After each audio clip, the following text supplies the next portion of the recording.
Ezingenile osukwini kubika ukuthi bathukuthele bayaveva abathandi bebhola lakuleli kanye nabathandi beqembu leMoroka Swallows. Lokhu kuze emveni kokuba kube nesitatimende esisabalele ezinkundleni zokuxhumana esiqinisekisa ukuthi leli qembu leMoroka Swallows selixoshe abadlali ababalelwa kwabangu-22 kwasala laba abahola kakhulu noma kangconywana ekubalwa kubo u-indlela. Kanti konke lokhu kuze emveni kokuba kuzwakale ukuthi labadlali baqondiswa igwegwe ngesenzo abasenzile ngamaholidi kaDisemba ngesikhathi bethiwa batelekelele leli qembu ngesikhathi bekhala ngokungaholelwa. Mbukeli Lethu Kuhle TV, ungashiyela ukuphala kwakho uzwe ukuthi wena kuthini bese ungakhohlwa ukusubscribe ubuke nanansi ividiyo sicaphunele yona.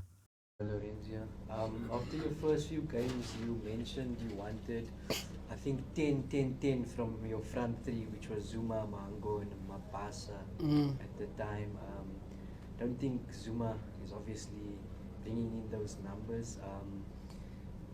What's going wrong there with him? And obviously, before you arrived here, there were some issues off the pitch, and we know it's not gonna be fixed overnight.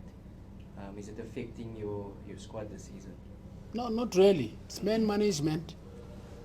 And these are things that you deal with everywhere. And I'm definitely sure, I don't want to be controversial, even amongst us here, from your own media houses and everywhere else, even at our own homes where you come from, such things exist. And it would be highly hypocritical of me, coming from a society that has the same aspects, when you experience the same phenomenon within your small, intimate environment, then you are in denial that no, this cannot happen here. Because unfortunately, we're just a microscopic reflection of society. If you're saying there's mental health issues in society, and you don't expect to have that within your football structure, you must be insane. It's impossible, because those players come from that society which is sick. So if you have a mental health issue in society, and don't expect to have it in football, you are living in a world that does not exist. Then you are a hypocrite. If you saying you advocate for mental health, that we have to take care of people and all this and all that, you are given a wonderful opportunity by the Almighty to say, I'm giving you people you can touch and deal with directly and deal with their mental health issues, and you neglect that. That's hypocrisy.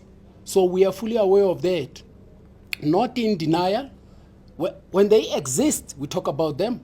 If they are not there, we keep working. So if and when something of that nature comes, whether it is with us or anywhere else, we have to deal with it. It's a fact of life. Everybody's going through hell these days because everything else is just here.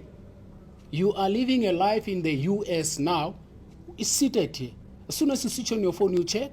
Then you have a lot of information coming through, and then people are being shot, are being killed. It's in LA. A crocodile is eating a human being.